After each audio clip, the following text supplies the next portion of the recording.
Hola, bienvenidos a la clase de dopaje en los deportes. Si bien el dopaje ocurre en la era moderna, no es exclusivo de nuestra época, pero vale la pena recordar el origen de las justas deportivas modernas con el varón de Pierre de Coubertin. Él nació en 1863 y murió en 1937. Fue un personaje interesante que reunió a varios países para lograr hacer los Juegos Olímpicos modernos. Su frase más interesante, pronunciada en los primeros Juegos de la Edad Moderna en Atenas en 1896, decía: más rápido, más alto y más fuerte. Es como si los humanos no tuviéramos límites. Siempre se puede lograr más, siempre se puede llegar más lejos y hacer cosas que nadie hizo. Esta ambición interesante de lo importante que es el desarrollo humano, desafortunadamente también nos llevó al uso del dopaje. Porque claro, aparece unas expectativas muy altas de desempeño y desafortunadamente nos lleva incluso a utilizar artimañas para lograrlo. Una de mis motivaciones personales para hacer medicina del deporte fue haber encontrado esta máxima de Jaime Luciano Antonio Balmes. Este era un monje que también era filósofo y además un gran escritor. Balmes, de origen español, decía: el hombre perfecto debería tener cuerpo de atleta, cabeza de sabio y corazón de santo. Definamos el dopaje. Es una práctica en la cual se utilizan, bien sean sustancias o métodos prohibidos, para mejorar el rendimiento físico y obtener una ventaja competitiva en el deporte. Como dije anteriormente, el dopaje no es nuevo.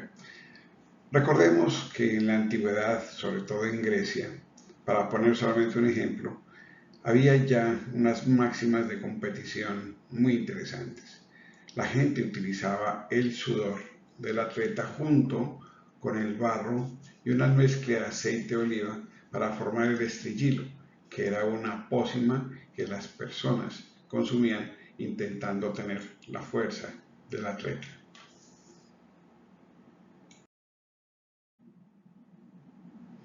El dopaje en el deporte es una cuestión de mucha complejidad.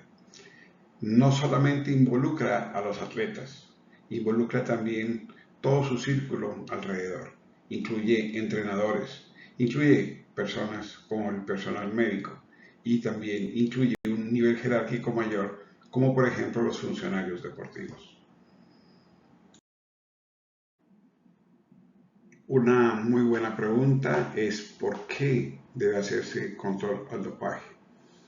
El dopaje puede ser de diferentes formas.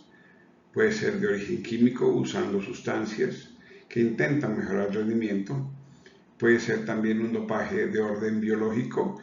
Por ejemplo, se usan sustancias como hormonas, también proteínas e incluso hoy la posibilidad de métodos de manipulación del material genético, todo con la intención de mejorar el rendimiento físico. También hay métodos físicos, que son manipulaciones. Las más comunes, por ejemplo, son la autotransfusión sanguínea, entre otras, que interesan mejorar el rendimiento atlético de la mejor manera posible, pero de manera fraudulenta. Existen factores éticos y legales, por ejemplo, respeto a la salud y a la seguridad, la justicia y la equidad, la integridad y la honestidad, respeto por las reglas y la autoridad, la protección a los derechos de los atletas limpios, la preservación de la integridad del deporte, respeto a los valores del deporte, protección a la salud pública, respeto por la ley y la autoridad y la preservación de la credibilidad en el deporte. Todos estos factores éticos y legales son muy importantes en el deporte. También hay razones asociadas a la salud para que se realice el control de sustancias y de métodos dopantes. Por ejemplo, hay un alto riesgo de enfermedad cardiovascular y de daño de muchos órganos: hígado, riñón, sistema nervioso, sistema musculoesquelético, riesgos de daño de todo el sistema endocrino, del sistema inmunológico e incluso de daño genético. Y lo más crítico, la posibilidad de riesgo de dependencia y adicción, y en ocasiones críticamente también la muerte. Recordemos que la muerte es irreversible.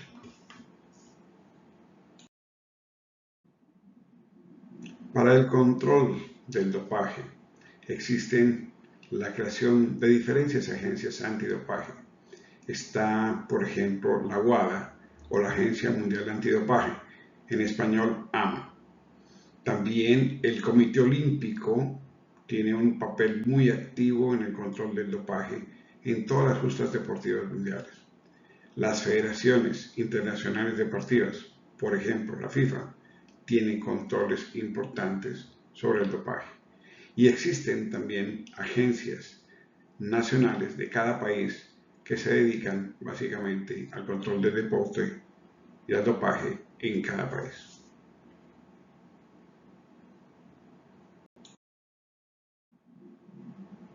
Si bien hoy existen también otras agencias para el control del dopaje, la WADA tal vez sigue siendo y será la más importante. Para el control del dopaje existe un acuerdo para el juego limpio. Ese código se llama el Código Mundial Antidopaje. Es un documento que armoniza tanto las políticas, las normas, los reglamentos contra el doping en todas las organizaciones deportivas, con todas las autoridades en todo el planeta. Son 8 normas internacionales que tienen como objetivo fomentar que todos los elementos, por ejemplo las organizaciones, tengan coherencia en diversas áreas relacionadas con el dopaje. La lista de sustancias dopantes es bastante larga y también de métodos prohibidos. Les dejo allí en la pantalla la posibilidad de que ustedes accedan en internet a la lista de sustancias dopantes que ustedes ven clasificada en la pantalla. S0, sustancias no aprobadas. S1, anabólicos. S2, péptidos y hormonas como hormona de crecimiento. S3, beta agonistas. S4, hormonas y otros metabolitos. S5, diuréticos y sustancias enmascarantes. En M1 tenemos la manipulación de sangre y de componentes sanguíneos. En M2 tenemos manipulación química y física. En M3 tenemos doping genético y manipulación de células. En S6 tenemos estimulantes, S7 narcóticos, S8 cannabinoides, S9 glucocorticoides y P1 beta bloqueadores.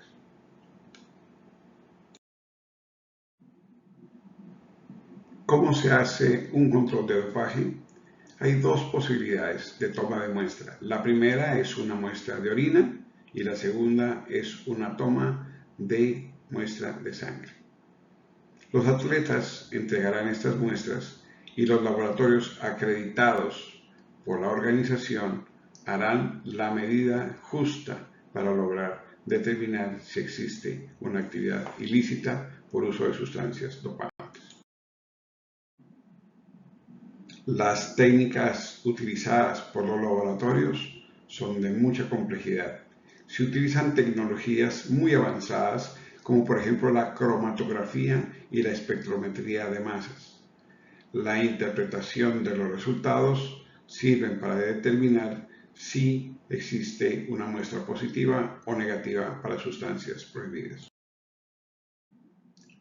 El resultado puede ser una muestra negativa En ese caso, el atleta será informado y no tendrá ninguna consecuencia en su vida.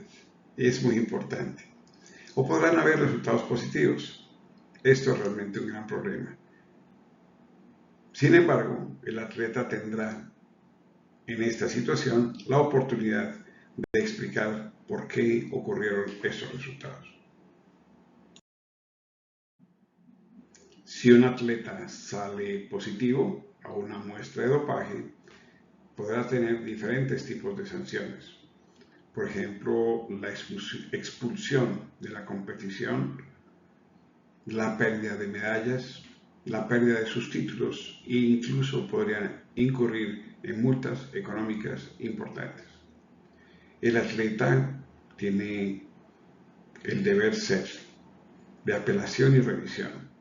La apelación es básicamente que el atleta puede apelar los resultados de la prueba y de las sanciones impuestas.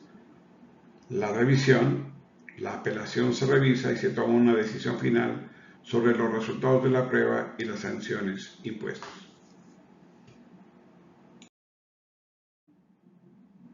Dejo aquí para ustedes en este enlace 3 videos interesantes de los procedimientos de control de dopaje. Vale la pena que le peguen una mirada. ¿Cuándo se hace el dopaje? Normalmente se hacen dentro de las competiciones o justas deportivas. Sin embargo, los controles de dopaje han salido de las canchas y pueden ser realizados por fuera del área de competición. Por ejemplo, en el sitio de entrenamiento. Pero incluso pueden existir tipos de control aleatorio que son incluso en cualquier lugar y circunstancia. Y tenemos incluso ejemplos de medidas de control de dopaje dentro de vuelos aéreos.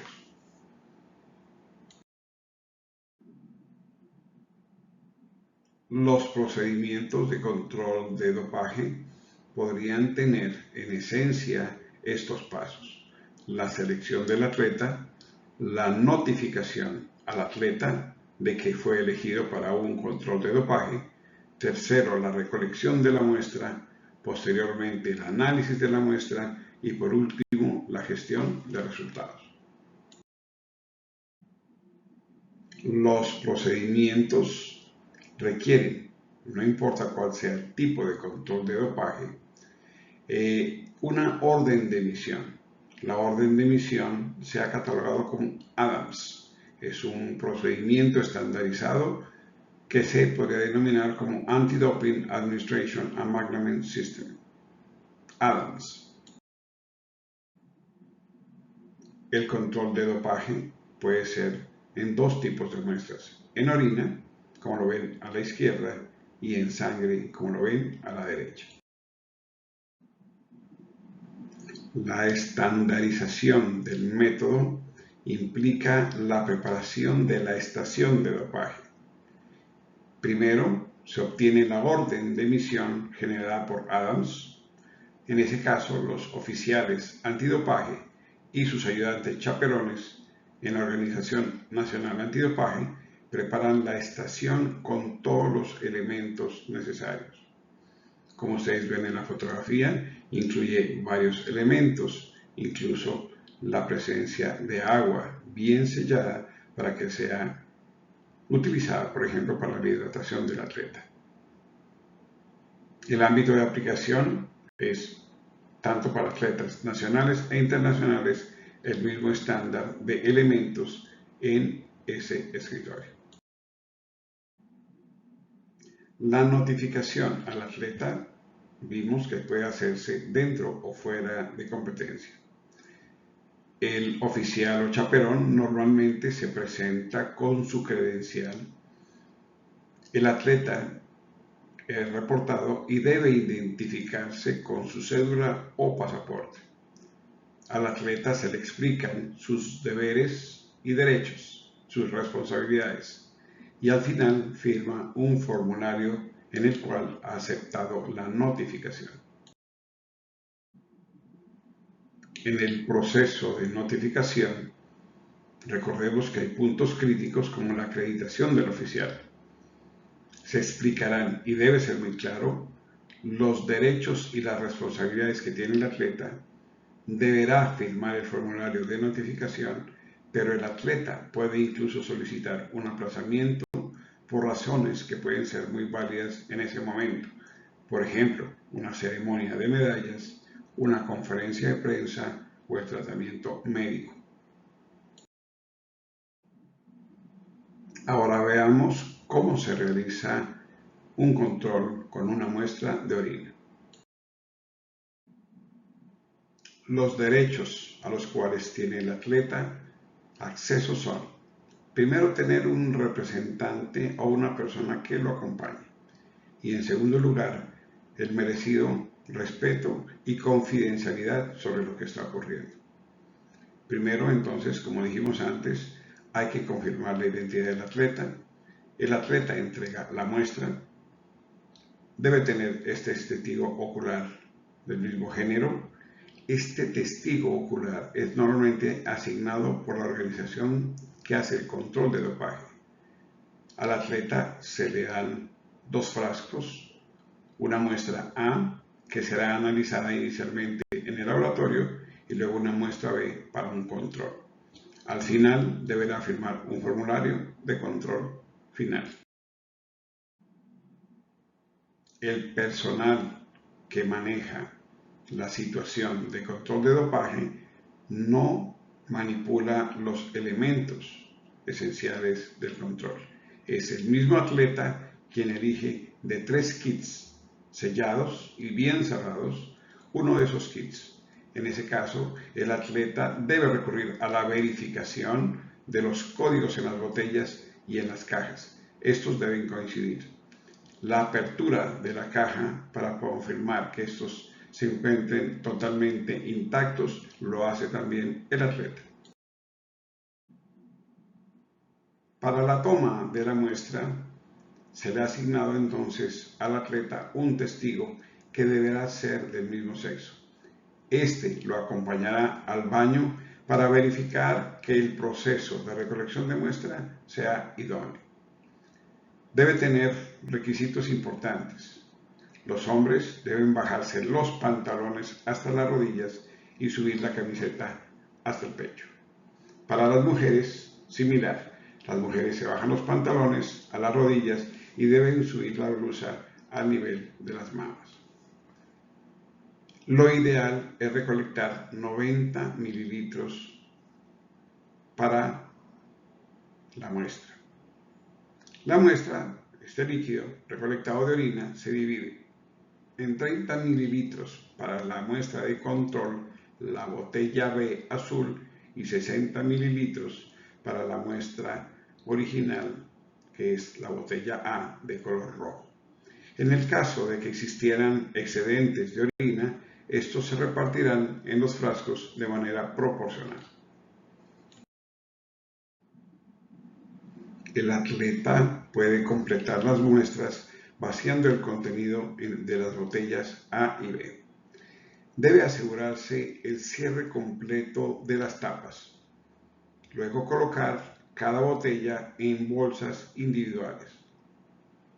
Previo al procedimiento, el juez que está haciendo, en este caso, la toma de muestra, hará una prueba de densidad de orina con un refractómetro.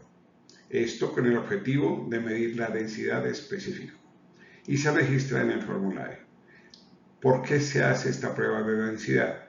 Para evitar que haya manipulación de la muestra durante el testeo, y se puede medir midiendo la densidad.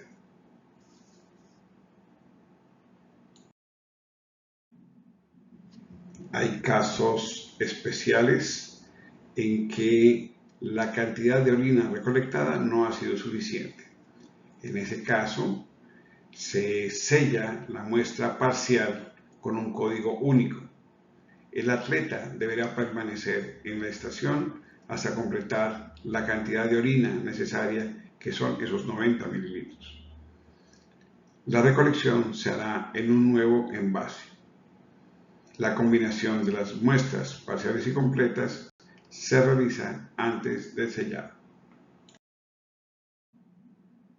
Terminado esta parte del procedimiento, se recurre a un poco de burocracia, que es el llenado del formulario de control, en donde hay una declaración de uso de medicamentos por el atleta, comentarios sobre lo que ha sucedido durante el proceso y un consentimiento informado importante para el uso científico de la muestra. El testigo firma y hay una verificación final por el atleta. Una copia de todos estos documentos será entregada al atleta y es de color rosado. Terminado el proceso, se recurre entonces a cerrar la cadena de custodia y el envío de la muestra al laboratorio correspondiente. Si es necesario, habrá que hacer una cadena de custodio con cadena de frío. En ese caso, los datos del transporte y el control de temperatura son importantes. El laboratorio recibirá por vía aérea con un certificado de la agencia de doping para el transporte dentro de los sistemas de correo. Ya en el laboratorio se analizan la muestra A y la muestra B servirá para una confirmación en caso de un resultado adverso. O sea que la muestra A es en la que se realizará inicialmente la prueba bioquímica para determinar la existencia o no de dopaje. Veamos ahora cómo se realiza el test de sangre. Igualmente habrá la notificación del atleta, bien sea en competencia o fuera de ella. Igualmente el oficial de dopaje se identifica, se le solicita al atleta identificarse con su cédula o pasaporte, se explican derechos y responsabilidades y el atleta firma el formulario de notificación. El protocolo para la extracción de sangre requiere que el atleta deba permanecer 10 minutos sentado sin cruzar las piernas. Este requisito también se utiliza en la muestra de orina. El atleta debe seleccionar de una serie de kits, que normalmente son 3, un solo kit. Ese kit contiene los tubos donde va a entrar la sangre y transportarse, una aguja, alcohol, un apósito y un medidor de temperatura. El atleta debe verificar que los códigos en todos los envases deben coincidir con el código de la bolsa externa. Lo primero que hace el oficial es el registro de la temperatura usando el data logger que se encuentra en el cooler para asegurar que la temperatura esté adecuada. Luego se procede a la bioseguridad, que es la toma de la muestra en la zona, limpiando la piel y obviamente preservando la salud de todos con las medidas de bioseguridad.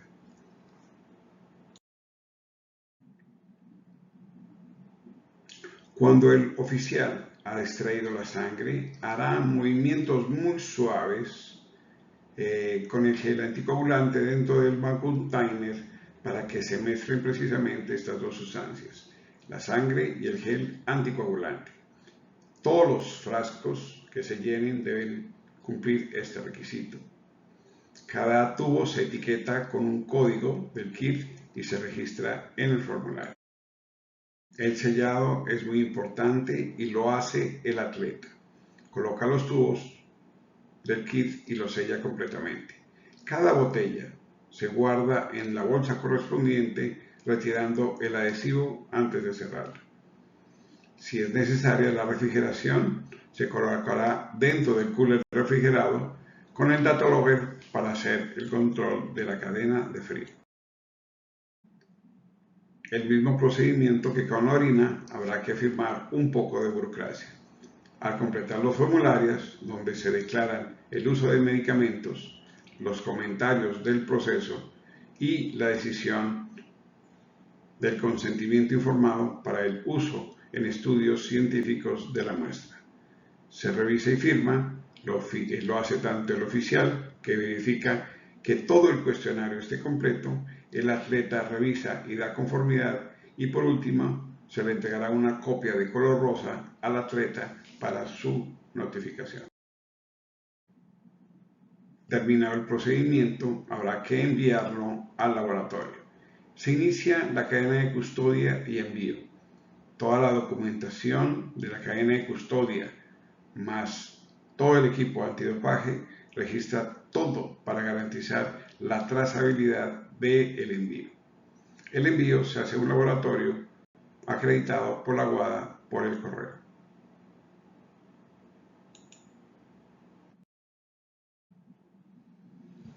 Las consecuencias del dopaje pueden ser sanciones de orden legal que van desde multas, penas de prisión, sanciones legales, todas por violar las leyes antidopaje.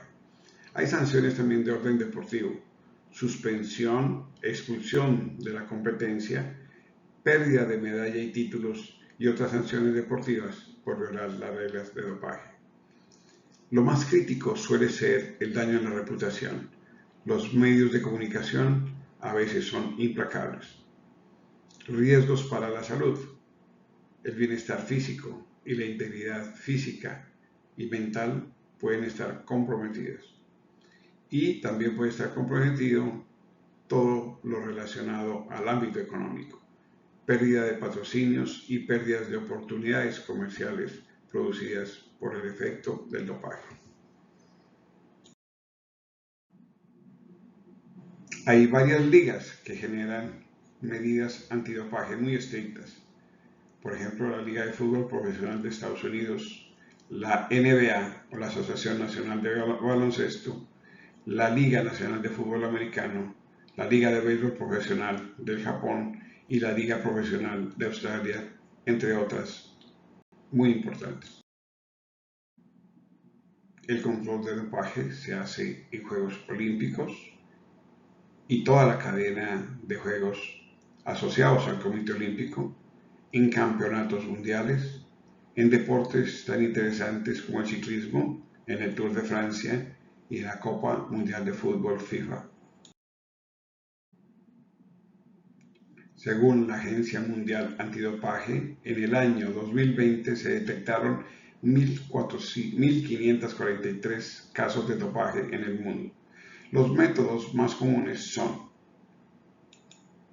inyección de sustancias, uso de inhaladores, manipulación de muestras, uso de suplementos contaminados con sustancias dopantes y uso de parches. Los deportes más contaminados son atletismo, ciclismo, fútbol, halterofilia, natación, béisbol, rugby, lucha libre, tenis y gimnasia. Pero no hay excepciones en ningún caso. Las sustancias más comunes como agentes dopantes son los esteroides anabolizantes, la eritropoyetina, los estimulantes y luego habrá en pequeñas cantidades otro tipo de anabolizantes, diuréticos, narcóticos, betagonistas y otras sustancias. ¿Qué países son los que más se dopan en este planeta? Pues son, en la lista la encabeza Rusia, con un gran volumen. Luego viene su análogo, Estados Unidos. Y luego vienen países como Francia, Polonia, Reino Unido, Canadá, Ucrania, India. Interesante porque muestra que los países con más desarrollo tienen más acceso a la posibilidad de dopaje. Colombia, como ustedes los ven, se encuentra casi en la mitad. Colombia tiene más casos de dopaje que otros países de la región, más que Chile, más que Ecuador, más que Uruguay, Costa Rica, Bolivia, Paraguay, Panamá, El Salvador, Honduras. Ahora, mirarán también que la lista de países suramericanos y centroamericanos es bastante grande. Elaboré este mapa para que nos diéramos una idea de cuál es la incidencia de dopaje en el mundo. Los más oscuros son los países con mayor dopaje: Rusia, Estados Unidos, China. Luego tenemos países como Brasil, México, Canadá, y luego Colombia con Argentina y luego otros países de ese orden. En Europa, muy importante, los países como Alemania y Francia y España aportan también un buen número de casos de dopaje. El dopaje realmente es un gran problema que nos afecta a todos. Se requieren tanto estrategias para prevenir el dopaje como para mitigar sus consecuencias. Hemos recurrido a factores y estrategias como educación y concientización en diferentes ámbitos, especialmente en jóvenes atletas. Esto incluye en escuelas, universidades y en clubes deportivos. Las muestras o las pruebas de dopaje son disuasivas para hacer doping. Las sanciones y castigos también son altamente disuasivas para intentar evitar el uso del doping. El uso del doping requiere también asesoramiento y apoyo al atleta. Este debe venir de todas las personas que están a su alrededor: nutricionistas, médicos, entrenadores y también del área de la psicología y la psiquiatría. Es importante que los actores que participan dentro del proceso en el cual puede ocurrir el dopaje deben colaborar y coordinarse para lograr estrategias importantes en la prevención del dopaje. Esto incluye la colaboración entre organizaciones deportivas en todos los niveles jerárquicos, de las autoridades deportivas y de antidopaje en todos los niveles jerárquicos y también de las agencias de salud. Espero que esta información sea útil para ustedes. Espero verlos pronto. Atentamente, Carlos Alejandro López Albán, médico y cirujano. Gracias. Hasta pronto.